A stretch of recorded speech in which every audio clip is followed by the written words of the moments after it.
Panorama TVC está de volta e o assunto agora é a necessidade de enfrentamento de um problema grave, o alto índice de acidentes de trabalho. E para falar sobre a importância da segurança no ambiente laboral e os direitos dos profissionais, a gente recebe a juíza do trabalho, Fernanda Marinho de Souza Gomes. Doutora Fernanda, muito obrigada pela participação. Eu agradeço, Vivian. Boa tarde. Doutora, a gente sabe que os números são complexos, considerando nível nacional, mas também aqui para a gente em Rio Preto, né? Quais são os números aí de acidentes de trabalho que a gente tem registrado recentemente aqui na cidade? Vivian, infelizmente São José do Rio Preto desponta num ranking nada agradável. Nós estamos em 7º colocados no estado de São Paulo e 20º no Brasil. Os números aproximados de 4.100 acidentes no ano passado. E como isso são os números registrados, né, doutora? E considerando, você acredita que haja um índice alto também de subnotificação? Há um estudo sobre isso? Como é que vocês entendem essa questão? Com muita certeza. A subnotificação é muito alarmante, porque a precarização das condições de trabalho se faz com maior presença naquelas relações que nem são de trabalho formal. Então, nós nem temos uma relação de trabalho reconhecida para que os acidentes e doenças ali enfrentados sejam notificados como acidentes de trabalho ou doenças laborais. Esse é o nosso maior número que mais chama a atenção realmente. Doutora, e considerando também, por exemplo, a gente pensando num total de acidentes e dos casos que chegam até a Justiça do Trabalho, é uma pequena porção disso? São os casos mais graves? O que chega lá na Justiça do Trabalho? Sim, os casos que chegam são um número reduzido ainda, porque há um grande estigma, um grande preconceito de se o trabalhador vai enfrentar depois alguma discriminação ou não, como que isso vai ser visto na própria sociedade e também na busca de outras colocações de emprego. Então, os números que chegam até nós são realmente reduzidos diante da realidade que nós temos aí no meio acadêmico e no meio científico de casos noticiados. Doutora, ainda considerando a realidade com a senhora trabalha, nos casos que chegam até a Justiça do Trabalho, é possível traçar um certo perfil das vítimas, por exemplo, mais homens que mulheres, ou idade, ou tipo de trabalho realizado? Sim, nós temos esse panorama, é possível. Claro que quando se trata de proporção, o mercado de trabalho masculino é muito maior do que o feminino, então por isso os homens despontam muito mais e até pela própria questão, né? Mulheres são um pouco mais cautelosas do que os homens e isso no ambiente de trabalho também se reflete. A idade é por volta dos 30 aos 50 anos, essa é a idade em que mais ocorrem os acidentes de trabalho. Doutora, e quando a gente considera, por exemplo, as doenças ocupacionais, ou até mesmo a questão da saúde mental, muito falada atualmente, isso acaba entrando no rol de acidente de trabalho? Entra nessa discussão também? Sim, entra nessa discussão e tem sido um dos pontos que mais tem chamado a nossa atenção, porque nós vimos, né, pandemia e tudo mais, que realmente a saúde mental do trabalhador está muito precarizada em todos os postos de trabalho, em todos os níveis e ambientes de trabalho e tem chamado muita atenção cada vez mais. As queixas são reiteradas pela saúde mental do trabalhador. Doutora, como que um caso desse de acidente de trabalho chega até a justiça? O próprio trabalhador pode fazer algum tipo de provocação? É necessário algum tipo de uma ação de um advogado? Ou essas informações, né, às vezes, esses casos chegam, por exemplo, por meio do Ministério Público? Como é que é isso? Quando há hospitalização, atendimento médico, os próprios hospitais já têm seus protocolos, tem o Sereste que entra e já fazem as notificações ao Ministério Público ou à Secretaria de Saúde Municipal. Porém, para que isso chegue à Justiça, é preciso que seja provocado por meio de um advogado. Nós não podemos agir de ofício sobre os casos ocorridos. Porém, o Ministério Público do Trabalho, a depender da situação, se for um acidente coletivo que atinja mais de um trabalhador, sim, ele tem essa legitimidade para buscar reparações. Inclusive uma reparação coletiva. Inclusive ali, né? reparações coletivas. Doutora Fernanda, em geral, os trabalhadores que procuram a Justiça do Trabalho, eles buscam que tipo de compensação? É basicamente a indenizatória ou não? Há outros tipos de compensação também trabalhadas, ali abordadas? Basicamente a indenizatória, que pode ser material e a indenização pelos danos morais enfrentados. Esses danos materiais são tanto danos futuros, eventuais pensionamentos pela redução da capacidade laborativa, quanto os danos já sofridos, despesas médicas, às vezes necessidade de prótese, internações e etc. E os danos psicológicos aí na reparação moral e até danos estéticos. Esse sim. Nas ações do Ministério Público do Trabalho, nós temos muito o caráter de prevenção e da educação.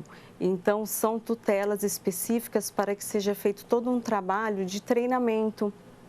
A exemplo, dentro de uma empresa, houve um acidente X e ali se volta para cursos específicos para o trabalho naquele ambiente, se for uma máquina, naquela máquina, se for questões de assédio moral e outras questões, assédio sexual também, que são caracterizados.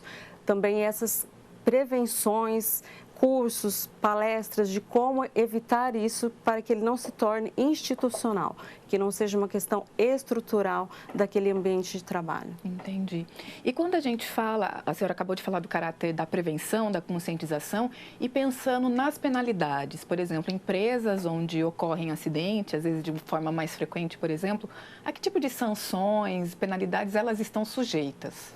Além das sanções individuais, né, das indenizatórias, como já dissemos, também a coletiva, a indenização coletiva e com destinação a entidades específicas ou ao Fundo de Amparo ao Trabalhador, o FAT, embargo de obras, embargo de máquinas, quando ocorrem muitos defeitos em máquinas, falhas em máquinas, também pode ficar embargado e penalidades administrativas várias também. Doutora Fernanda, e os TACs, os termos de ajustamento de conduta, né? Em que caso eles são aplicados? São aplicados quando há esse descuido coletivo, esse dano, essa lesão coletiva e que se percebe ser uma questão estrutural daquele empreendimento e o Ministério Público do Trabalho, dentro dessa legitimidade, firma o TAC para evitar que as lesões se reiterem. Doutora, ali no enfrentamento, né, ou da palavra do trabalhador versus a palavra do empregador, que outros elementos, né, de que outros elementos a justiça se vale? Perícias e o que mais que pode ser feito para se chegar à veracidade, né, a verdade dos fatos ali? Porque às vezes o empregador fala que foi culpa do trabalhador, o trabalhador, na verdade, às vezes estava impelido a fazer aquela atividade, ainda que não constasse oficialmente, né, no seu contrato de trabalho, por exemplo. De que elementos a justiça se vale para chegar verdadeiramente ao que aconteceu ali? Quando nós estamos dentro do processo, nós temos todas as regras processuais aplicáveis, legislação, o caminhar da jurisprudência, o entendimento que já se firmou com a jurisprudência e os meios de prova em geral, provas testemunhais, periciais, documentais, é muito importante, principalmente nessa questão da prevenção, a empresa ter os seus instrumentos preventivos, LTCAT, PCMSO, todas aquelas questões que estão documentadas do que é que a empresa nesse ambiente vem fazendo e também os exames admissionais, periódicos do trabalhador para comprovar a saúde dele antes do ingresso no ambiente de trabalho e ao longo dele nessa relação de trabalho. Tá certo, provar ali que ela segue as normas, né, que são estabelecidas e que ela cuida da saúde daquele trabalhador Isso. de maneira perene, né? Sim, quando nós falamos de acidentes de trabalho, doenças ocupacionais, existem fatalidades que podem ocorrer e que mesmo assim serão sancionadas. É claro que a depender de todo o contexto aplicável dentro daquele processo, mas essa sanção ela pode ser mitigada desde que haja essa comprovação de que, olha, eu fiz tudo que estava possível, tudo que estava previsto na legislação, mas ocorreu. Então, aí a gente faz essa análise para que a indenização seja mitigada. Doutora, e da sua experiência, a maior parte dos casos aí desses acidentes estão ligados justamente, por exemplo, é falta de EPI, equipamento de proteção, ou é uma má condição do ambiente de trabalho, ou a própria negligência do trabalhador? É possível identificar qual que seria o fator primordial aí? Vivian, eu acho que é uma conjuntura. Porém, se você me pedir para indicar um ponto, seria mesmo a conscientização de todos que estão naquele ambiente de trabalho, tanto do próprio trabalhador quanto do tomador de serviço, né, do empregador, de que nós estamos lidando com a saúde, com a vida de pessoas e que não há naquele momento nada mais importante do que isso.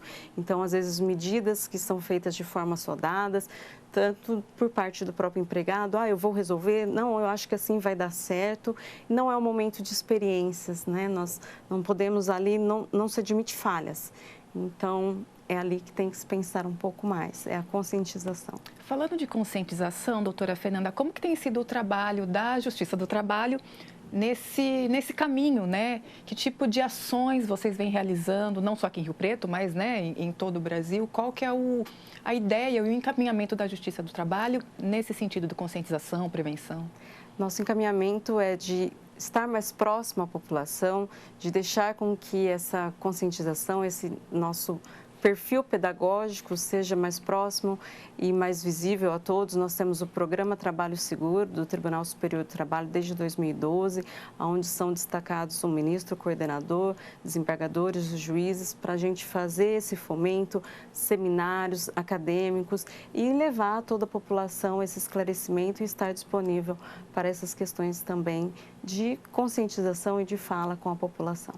Doutora, a senhora esteve na Câmara, inclusive ocupando a tribuna recentemente, e a senhora citou alguns casos muito fortes, né, emblemáticos. Queria que a senhora pudesse retomar um pouquinho aqui para a gente entender a gravidade do que um acidente de trabalho pode provocar no trabalhador, óbvio, mas especialmente na família, o impacto que isso causa de uma forma muito mais ampla do que às vezes a gente imagina, né?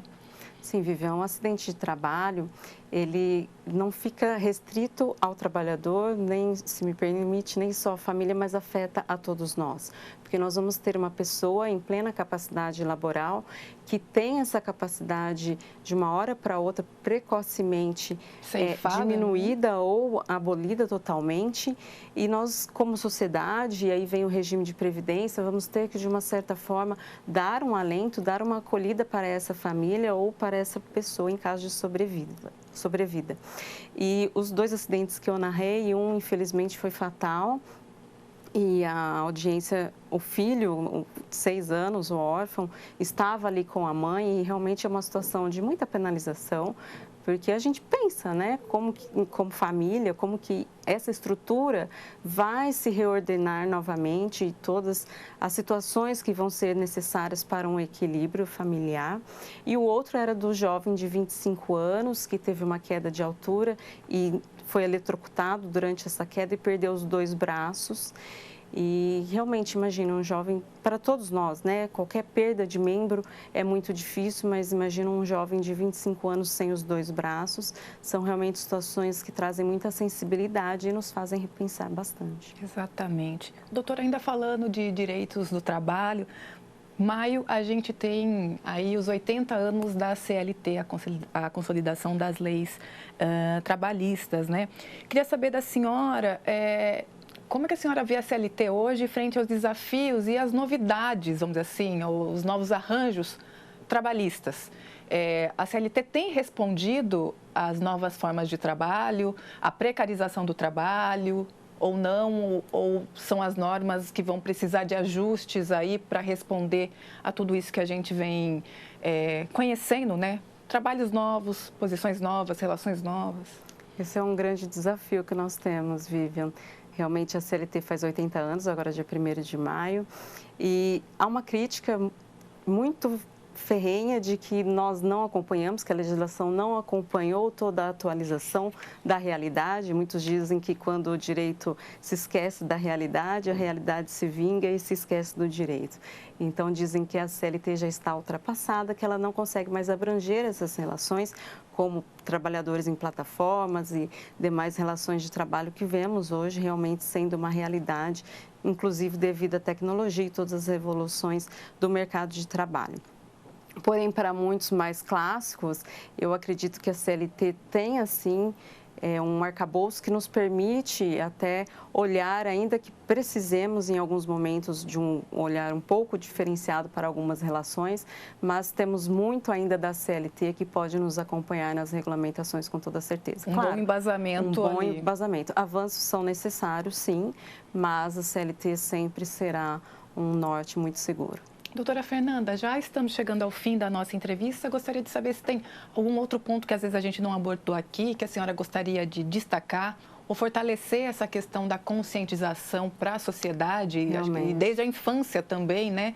De se começar, talvez, ali até em idade escolar, esse trabalho, essa conscientização. É realmente esse ponto que eu gostaria de trazer, que quando se fala de saúde e acidente de trabalho, nós temos que focar na prevenção e não na reparação. O dano feito, ele nunca é reparado a contento, mas a prevenção, sim, ela pode e ela tem uma grande eficácia e nós devemos sempre pautar pela prevenção. E os jovens, com toda certeza, as crianças estando nas escolas recebendo essas instruções, podem ser grandes disseminadores, grandes agentes multiplicadores dessa consciência que nós precisamos. Tá certo. Muito obrigada pela participação.